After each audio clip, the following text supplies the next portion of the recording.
نحمده ونستعينه ونستغفره ونعوذ بالله من شرور أنفسنا ومن سيئات أعمالنا من يهده الله فلا مضل له ومن يضلله فلا هادي له وأشهد أن لا إله إلا الله وحده لا شريك له وأشهد أن محمدًا عبده ورسوله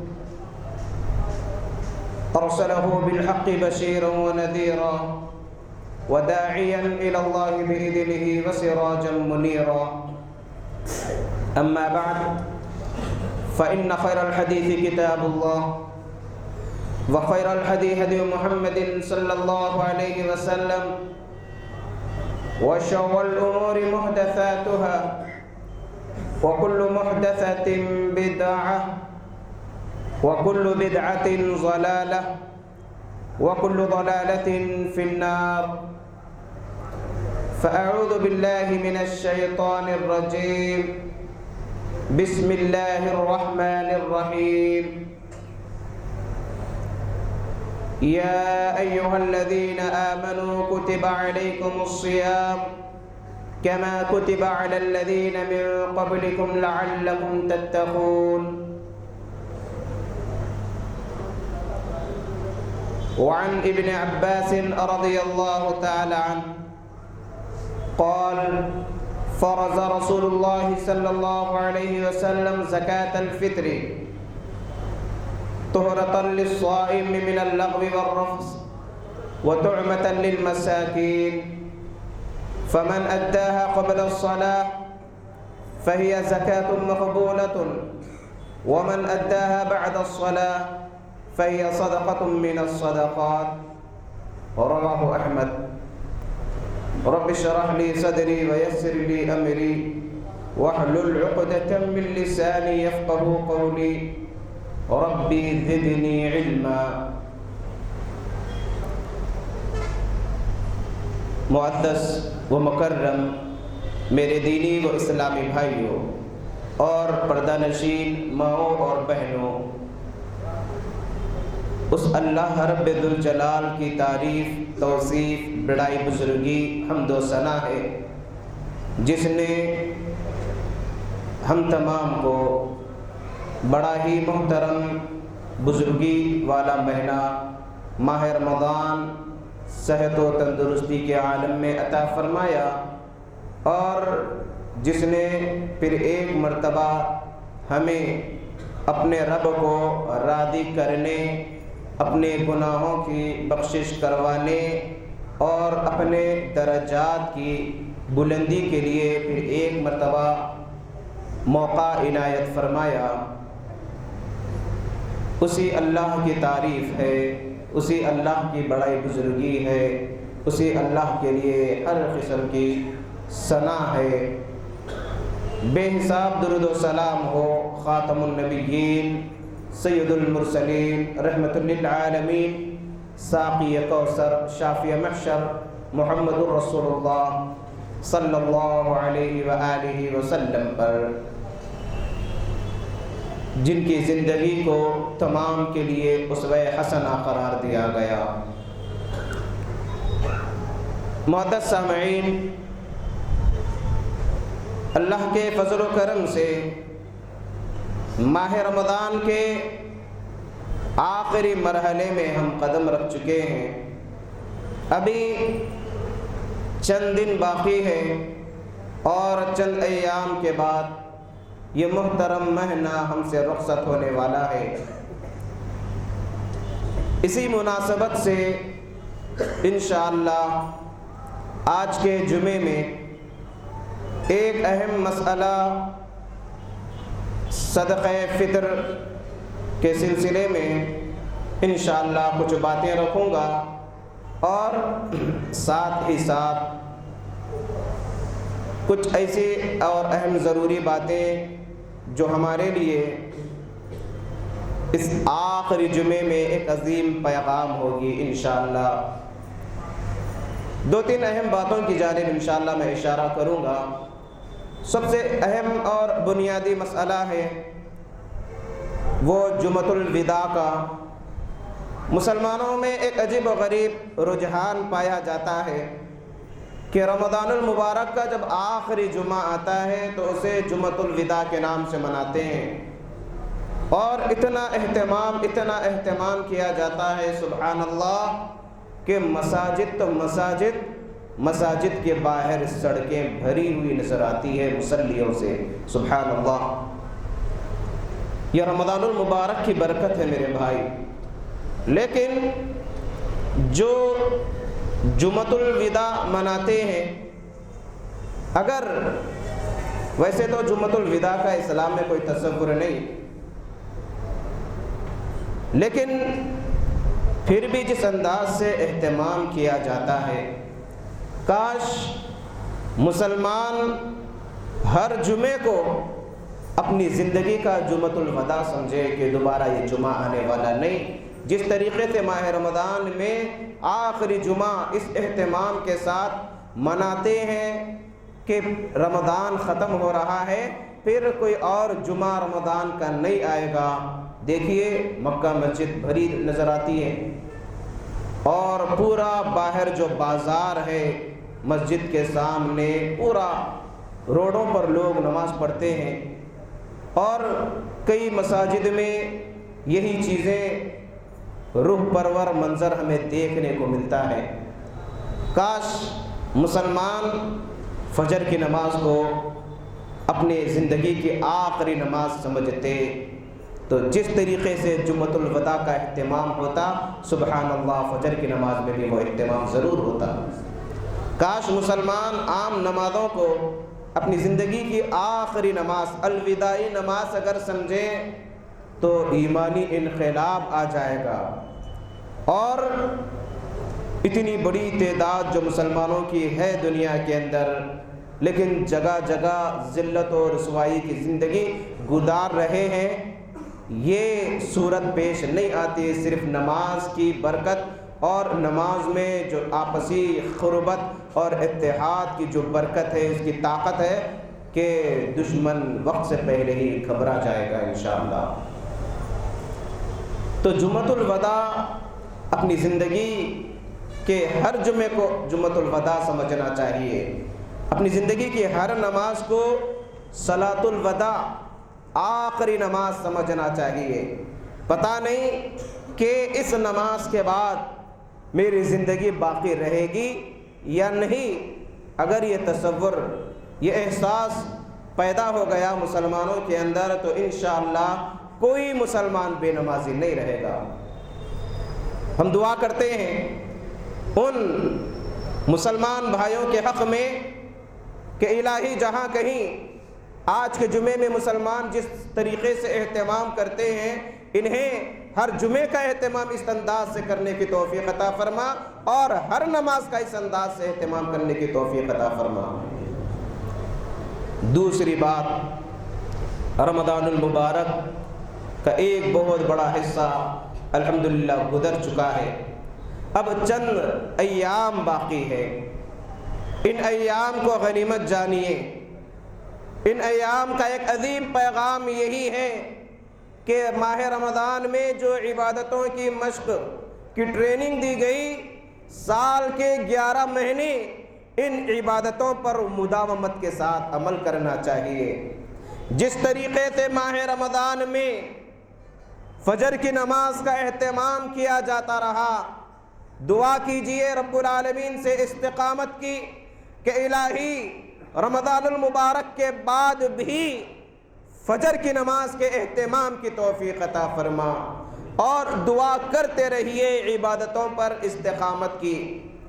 یہ نہیں کہ ماہ رمضان آ گیا، عبادتیں کر لیے، ماہ رمضان گزر گیا، پھر اپنی پرانی حالت پر آ گئے تو پھر فائدہ نہیں ہوگا۔ ایسے ایک نہیں، دو نہیں، 100 رمضان بھی گزر جائے تو پھر کوئی زندگی پر اثر نہیں ہوگا۔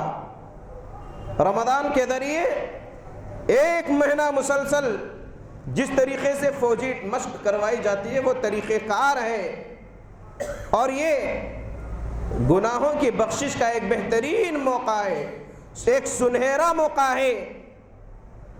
ان ایام کو غنیمت جانیے، اب تک جو لاپرواہی کوتاہی ہو چکی ہے 20-25 دنوں میں، اس کی تلافی 5 دنوں میں کر لیجئے، آخری ایام میں کر لیجئے، کیونکہ نبی کریم صلی اللہ علیہ وسلم کے سامنے جبرائیل امین نے کہا تھا کہ اس شخص کے لیے بعد من ادرک رمضان فلم یغفر له، اس شخص کے لیے رب کی رحمت سے دوری ہو جس کے پاس ماہ رمضان آئے اور وہ اپنے گناہوں کی بخشش نہ کروا لیا۔ اللہ کے نبی صلی اللہ علیہ وسلم نے جواب میں آمین فرمایا۔ کتنے بد نصیب مسلمان ہیں جو اس مہینے کو یوں ہی گزار دیتے ہیں۔ ہم دعا کرتے ہیں ایسے بھائیوں کے حق میں کہ الہی انہیں ماہ رمضان کی صحیح قدر کرنے اور اس کے مقاصد کو پورا کرنے کی توفیق عطا فرما۔ یہ عبادتیں کیوں انجام دی جاتی ہے؟ تاکہ بندے زندگی بھر رب کے فرما بردار بن کر رہے۔ جس فرما برداری کا ماہ رمضان میں اہتمام کیا جاتا ہے کہ ایک خاص وقت اٹھ کر سحر کرنا، ایک خاص وقت افطار کرنا، دن بھر ان چیزوں پر عمل کرنا، ان چیزوں پر عمل نہیں کرنا، رات میں قیام اللیل کا اہتمام کرنا، دعائیں ذکر و اذکار تلاوت کا اہتمام کرنا، یہ جو عبادتوں کی مشق ہے اس کے ذریعے سال بھر بندے کو عابد بنانا مقصود ہے۔ اور یہی بات رب العالمین نے انسانیت کی پیدائش کا مقصد قرار دیا، وَمَا خَلَقْتُ الْجِنَّ وَالْإِنسَ إِلَّا لِيَعْبُدُونَ، کہ میں نے جن اور انس کو صرف اور صرف اپنی عبادت کے لیے پیدا کیا۔ ہر کام اللہ کی خوشنودی کے لیے، اللہ کے لیے کیا جائے تو وہ عبادت بن جاتا میرے بھائی۔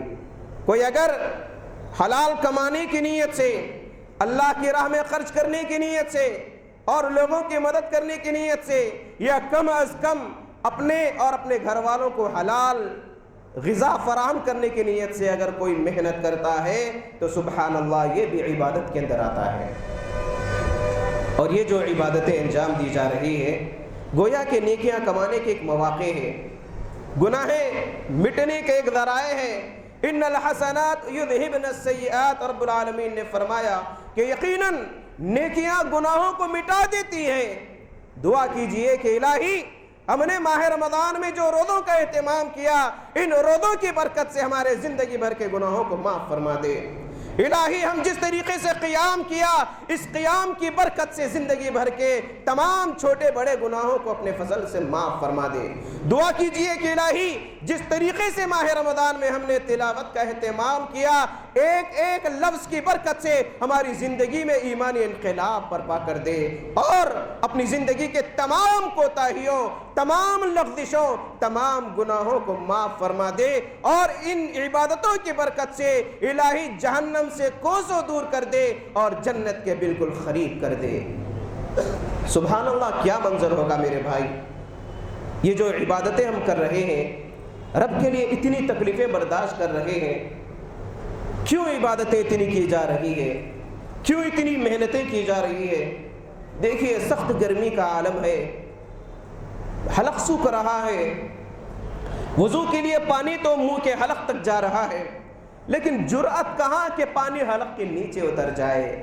اس رب کے دیدار کا، رب کے دیکھنے کا احساس کہ رب ہمیں دیکھ رہا ہے، اگر ہم ایک قطرہ بھی اپنے حلق کے نیچے اتار لیں گے تو میرا روزہ برباد ہو جائے گا، نیکیاں ضائع ہو جائے گی۔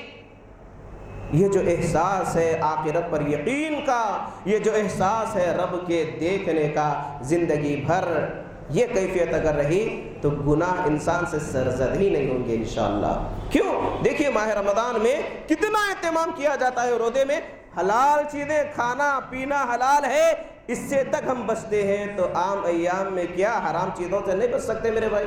ضرور بچ سکتے۔ توجہ کی ضرورت ہے، توجہ کی ضرورت ہے۔ اور یہی جو ایمانی انرجی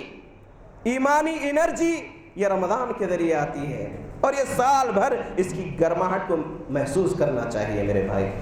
یہ نہیں کہ بیٹری چارج ہو گئی پھر اتر گئی پھر اس کے بعد رمضان آیا تو چارج نہیں، زندگی بھر یہ کیفیت ہوتے رہنا۔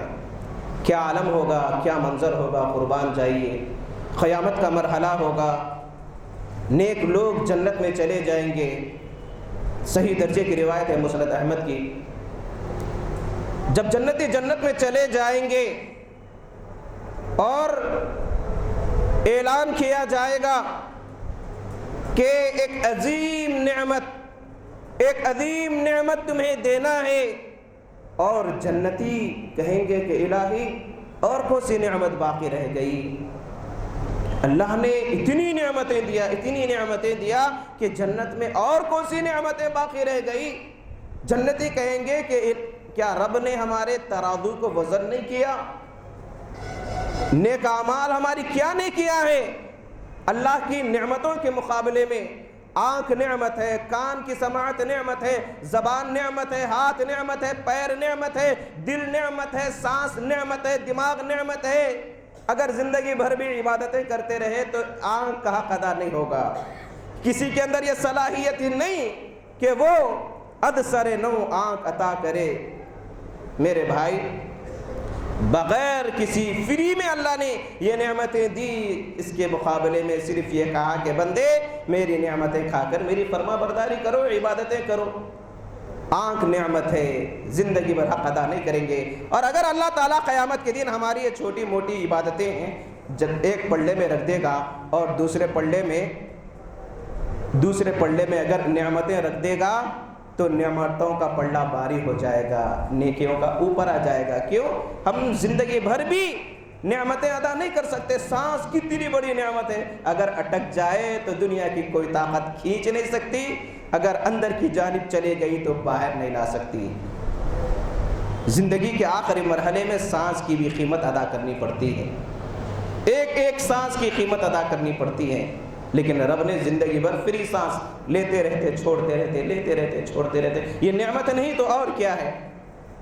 تو اللہ تعالیٰ اپنے فضل و کرم سے یہ جو مہینہ ہے ماہ رمضان کا، اور اس میں جو شب قدر کی راتیں ہیں، کیا کہا گیا؟ ایک رات کی عبادت 83 سال 4 مہینے۔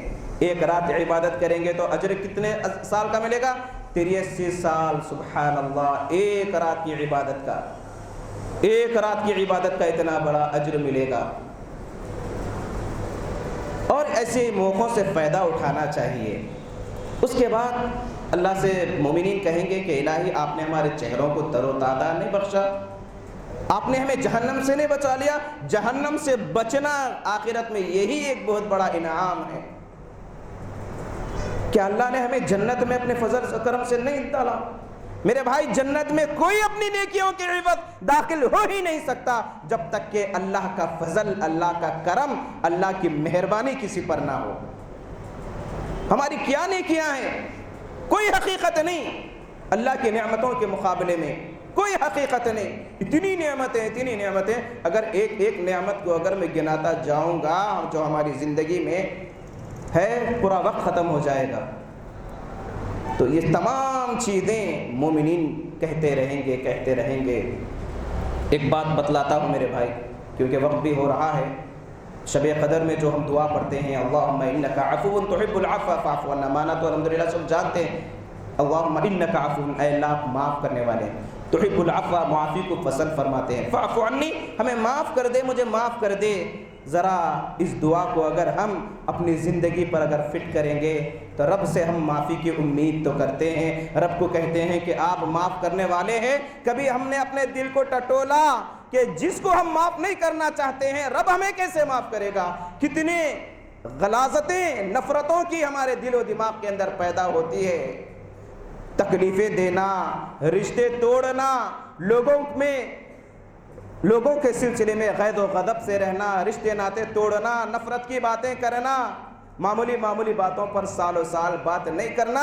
جب ہم ایک دوسرے کو معاف نہیں کر سکتے تو رب سے معافی کی امید کیسے رکھ سکتے؟ میرے بھائی، اس دعا کو سمجھ کر پڑھیے، یقیناً دل گواہی دے گا کہ آج میں ان تمام بھائیوں کو، ان تمام رشتہ داروں کو معاف کروں گا جو میرے ساتھ غلط سلوک کیے یا میں جن کے ساتھ غلط سلوک کیا۔ دل پاک ہو جائے گا، رب کی معافی بھی مل جائے گی۔ یہ پیغام ہے شب قدر کا۔ تو اس کے بعد جب ساری انعامات، نعمتیں جب گنائی جائے گی تو اللہ تعالیٰ اپنا دیدار کروائیں گے۔ سبحان اللہ، کیا دیدار ہوگا ہمارے رب کا، جس رب کے لیے ہم تکلیفیں برداشت کیے، جس رب کے لیے ہم رات کی نیند کو قربان کیا، جس رب کی احکامات پر عمل کرنے کے لیے لوگوں کے طعنے سنے، اس رب کا جب دیدار کریں گے تو سبحان اللہ کیا عالم ہوگا، اور یہ وہ نعمت ہوگی، اس نعمت کے بعد جنت کی ساری نعمتیں پھیکی پڑ جائے گی۔ تو یہ پیغام ہے، اس رب کے لیے عبادتیں کیجئے، کچھ لمحات باقی ہے، اپنے گناہوں کی بخشش طلب کیجئے۔ آخری جو اہم عبادت انجام دی جاتی ہے صدقہ فطر ہر مسلمان پر ضروری اور لازمی ہے۔ صدقہ فطر کا وقت عید کا چاند جب نظر آتا ہے اس وقت، اور بعض صحابہ کے عمل سے 1-2 دن پہلے سے اس کا وقت شروع ہو جاتا ہے۔ اور اسی طریقے سے صدقہ فطر اناج میں ادا کرنا چاہیے، اناج میں کپڑے دے دیے، پیسے دے دیے، صدقہ فطر شمار نہیں ہوگا، عام صدقہ شمار ہوگا، کیونکہ احادیث میں جتنی بھی تفصیلیں آئی ہے سب میں اناج کا تذکرہ ہے۔ جبکہ اس دور میں درہم و دینار، سونے چاندی کے سکے استعمال تھے، لیکن کسی روایت میں نہیں ملتا۔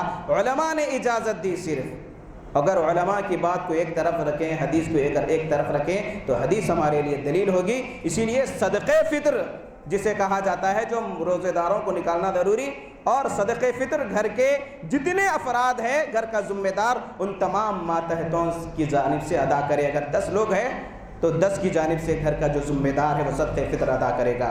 صدقہ فطر اناج میں، اور اناج کے چند اجناس اللہ کے نبی صلی اللہ علیہ وسلم نے گنوائی: گیہوں، جو، پنیر، منقع، کھجور، یا آج کے دور میں چاول، جوار، آٹا جو بطور غذا، غلہ، اناج استعمال کرتے ہیں، صدقہ فطر میں یہ دینا چاہیے۔ اور کتنا دینا چاہیے، کتنا دینا چاہیے، اس کی مقدار بھی بتلا دی گئی ہے حدیث کے اندر۔ ایک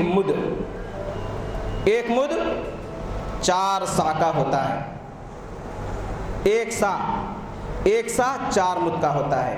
1 سا اناج نکالنا ہے، 1 سا کا اگر وزن کریں گے تو 2.5 کلو سے لے کر 2.25 کلو کے درمیان اجناس کے حساب سے کم زیادہ ہوگا۔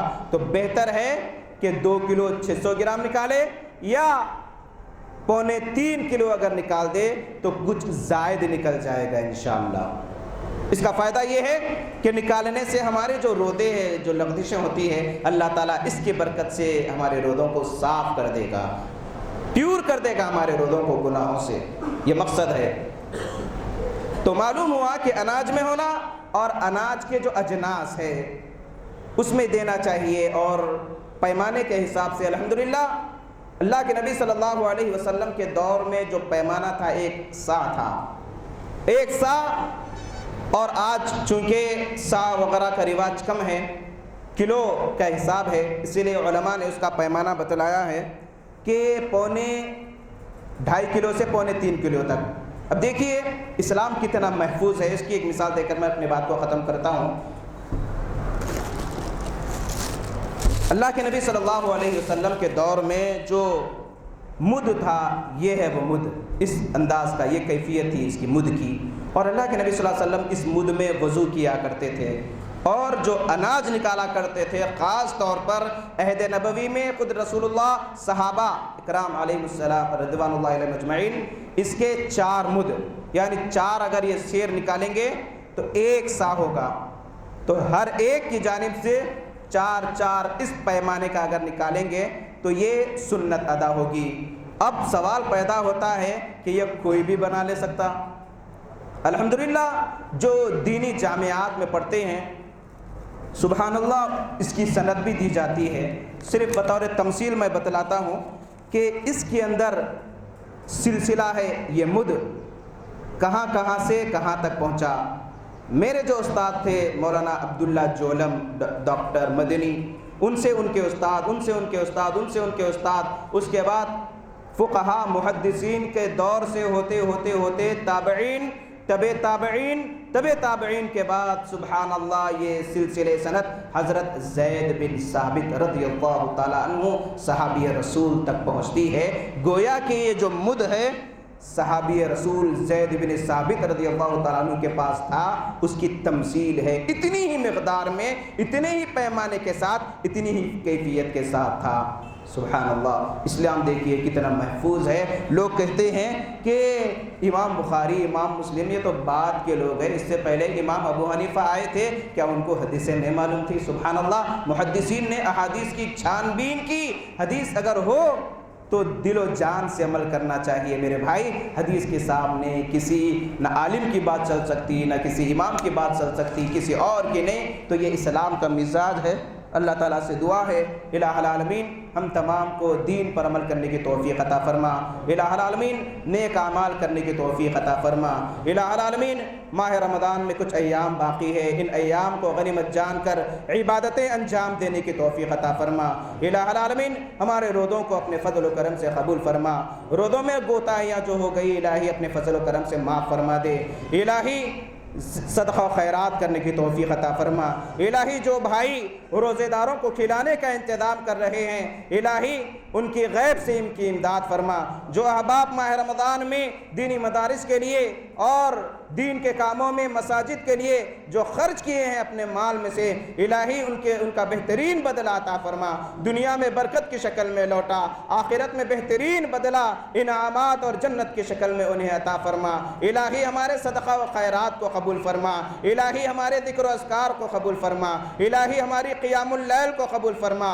الہی ہمارے فرائض کو قبول فرما، الہی ہماری نوافل کو قبول فرما، الہ العالمین مسلمانوں کی امداد فرما، الہی مسلمانوں کی مدد فرما، الہی مسلمانوں پر جہاں کہیں ظلم و ستم کے پہاڑ توڑے جا رہے ہیں الہی ان مظلوم مسلمانوں کی مدد فرما، ظالموں کے حق میں ہدایت بہتر ہو تو ہدایت عطا فرما ورنہ انہیں نیست و نابود کر دے، الہی کئی ممالک میں کمزور مسلمانوں پر ظالمین، جابرین، دشمنان اسلام ظلم و ستم کے پہاڑ توڑ رہے ہیں اور کوئی ان کی مدد کرنے والا نہیں، الہی غیب سے ان کی امداد فرما، ہماری دعاؤں کو ان کے لیے ہتھیار بنا دے، الہی انہیں ان مظلوم مسلمانوں کو استقامت کی دولت سے مالا مال فرما، الہی فلسطین کے مسلمانوں کی مدد فرما، الہی سیریا کے مسلمانوں کی مدد فرما، الہی اسرائیل کے اطراف جو مسلمان ہیں وہاں کے علاقوں کی حفاظت فرما، ظالموں کو الہی مزہ چکا دے، الہی عالم اسلام میں جہاں کہیں یا دنیا میں جہاں کہیں مسلمانوں پر ظلم و ستم ہو رہا ہے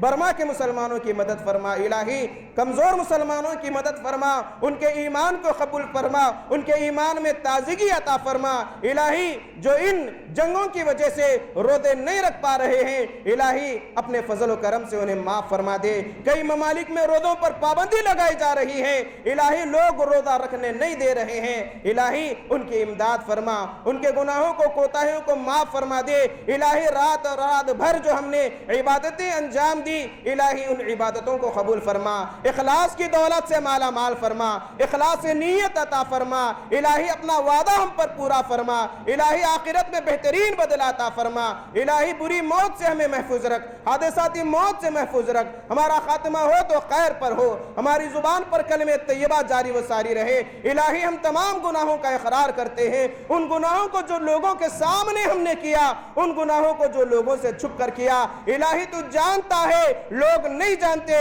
الہی آج ہم ان تمام گناہوں کی بخشش تجھ سے طلب کرتے ہیں، الہی ہمیں معاف فرما دے، الہی ہم پر رحم فرما، الہی ہم پر فضل فرما، الہی بزرگ والدین پر رحم فرما، الہی بزرگ رشتہ داروں پر رحم فرما، الہی ہمیں حق کہنے حق سننے حق پر عمل کرنے کی توفیق عطا فرما، جو بیمار ہے علاجوں کے باوجود فائدہ نہیں ہو رہا ہے الہی ان کے گناہوں کو معاف فرما دے، انہیں صحت و تندرستی عطا فرما، الہی ہماری عبادتوں کو ہمارے والدین کے لیے صدقہ جاریہ بنا دے، والدین موجود ہو تو ان کی خدمت کر کے جنت حاصل کرنے کی توفیق عطا فرما، موجود نہ ہو تو ان کی قبروں کو نور سے بھر دے، ہماری عبادتوں کو ان کے لیے صدقہ جاریہ بنا دے، الہی ایک دوسرے کو معاف کرنے کی توفیق عطا فرما، ایک دوسرے کو برداشت کرنے کی صلاحیت ہمارے دل و دماغ پر پیدا فرما، الہی مسلمانوں کے دلوں کو جوڑ دے، الہی مسلمانوں میں اتحاد و اتفاق پیدا فرما، ایک ایک مسلک کے لوگ لڑ رہے ہیں الہی دلوں کو جوڑ دے، سارے مسالک میں جو مسلمان بٹے ہوئے ہیں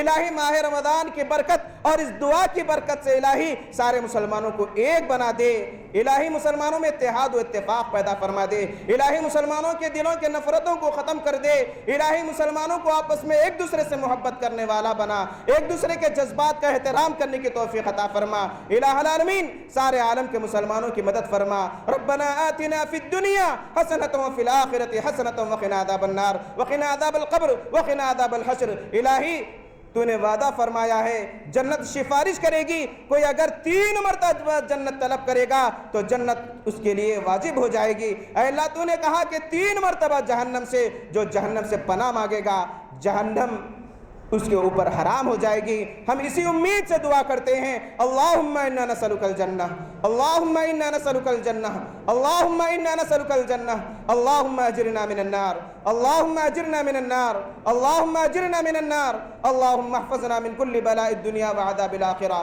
رب ارحمہما کما ربیانی صغیرا، رب ارحمہما کما ربیانی صغیرا، رب ارحمہما کما ربیانی صغیرا۔ الہی ہمارے والدین اگر بیمار ہو الہی انہیں صحت و تندرستی عطا فرما۔ الہی انہوں نے ہمیں بڑی محنتوں سے پالا، اگر وہ بڑھاپے کو پہنچ جائے تو الہی ایسی ہی شفقت کے ساتھ ان کی خدمت کرنے کی سارے مسلمانوں کو توفیق عطا فرما۔ الہی والدین کے احترام کرنے کی توفیق عطا فرما۔ الہی والدین کی نصیحتوں کو ہمارے لیے ابر کرم بنا دے۔ الہی بڑا افسوس ہوتا ہے کہ رمضان مبارک میں کچھ خبریں ملتی ہیں کہ ایک نوجوان محض چند چیز کی وجہ سے روزے دار ماں کو مار دیا۔ الہی ہمیں ان ظالموں میں شامل، الہی ہمارا خاتمہ خیر پر ہو۔ الہی جب ہمارا انتقال ہو جائے تو ہمارے والدین ہم سے راضی رہے۔ الہی والدین کو راضی کرنے کی توفیق عطا فرما۔ الہی ہمارے والدین اگر بیمار ہو علاجوں کے باوجود افاقہ نہیں ہو رہا ہے تو الہی آج کے جمعے کی برکت سے ہم اس کو وسیلہ بناتے ہیں، الہی انہیں اس کے وسیلے سے صحت و تندرستی عطا فرما۔ اگر تیرے نزدیک یہ عبادت قابل قبول ہے تو الہی سارے عالم کے مسلمانوں کی مدد فرما۔ الہی جو بے روزگار ہیں انہیں روزگار سے لگا دے، الہی جو حلال کمانا چاہتے ہیں مواقع انہیں نہیں ملتے الہی عقل حلال کی توفیق عطا فرما۔ الہی اپنے ایمان کی حفاظت کی توفیق عطا فرما۔ الہی جب خاتمہ ہو تو ہمارا ایمان صحیح سالم رہے، تر و تازہ رہے۔ پتہ نہیں آج ہم ایمان والے ہیں کل ہماری کیا کیفیت ہوگی، تو جانتا ہے۔ ہمیں آزمائشوں سے محفوظ رکھ الہی، ہمیں آزمائشوں سے محفوظ رکھ الہی۔ اولاد کو ہمارا فرما بردار بنا دے الہی، بیوی کو ہماری فرما بردار بنا دے الہی۔ دلوں میں ازدواجی زندگی کو مضبوط کر دے، ازدواجی تعلقات کو مضبوط بنا دے الہی۔ ہمارے گھر میں چین و سکون نازل فرما، عزت و سکون عطا فرما۔ غیب سے ہمارے گھر میں برکتوں کے دروازے کھول دے الہی۔ یہاں جتنے مسلمان بیٹھے ہیں تمام کی دلی مرادوں کو پوری فرما، خواتین بیٹھے ہیں تمام کی دلی مرادوں کو پوری فرما الہی۔ جو پریشان ہے اپنے فضل و کرم سے ان تمام کی پریشانیوں کو تو دور کر دے الہی۔ ہم تیرے علاوہ کسی اور سے نہیں مانگ سکتے الہی، تو ہی ہمارا مسیحا ہے، تو ہی ہمارا مداوا ہے، تو ہی ہمارے لیے غریب النواز بندہ نواز ہے الہی۔ تیرے ہی سامنے ہماری پیشانی جھک سکتی ہے الہی، امید سے ہم تجھ سے مانگ رہے ہیں۔ آج ہمارے سارے گناہوں کو معاف فرما دے الہی، جنت کا مستحق بنا دے، صالحین میں ہمارا شمار فرما، صدیقین میں ہمارا شمار فرما۔ ربنا ظلمنا انفسنا وان لم تغفر لنا وترحمنا لنكونن من الخاسرین۔ بارك الله لنا ولكم في القرآن العظيم ونفعنا وإياكم بالآيات والذكر الحكيم إنه تعالى جواد كريم ملك بر رحيم ورب حليم۔